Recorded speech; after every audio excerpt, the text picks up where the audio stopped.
Kementerian Luar Negeri Sudan Selatan dalam sebuah pernyataan pada Selasa 2 Mei 2023 mengungkapkan Angkatan Bersenjata Sudan dan pasukan pendukung cepat paramiliter menyetujui gencatan senjata selama 7 hari. Kedua fraksi yang bertikai itu juga mengatakan akan mengirim perwakilan untuk pembicaraan damai yang akan diadakan di tempat yang disepakati bersama. Dikutip dari CNN, SAF dan RSF sebelum mengomentari laporan tersebut di saluran resmi mereka.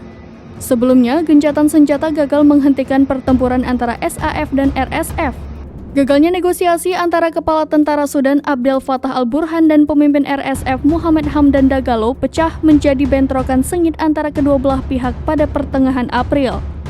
Konflik telah memicu eksodus massal pengungsi dari negara yang dilanda konflik dan menyebabkan kematian sedikitnya 528 orang.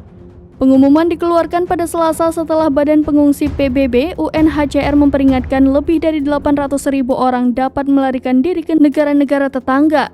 Asisten Komisaris Tinggi UNHCR, Rauf Mazo memperkirakan 73.000 orang telah melarikan diri dari Sudan ke negara tetangga. Ribuan warga negara asing telah melarikan diri dari negara itu ketika kekuatan Barat turun tangan untuk mengevakuasi warganya sendiri.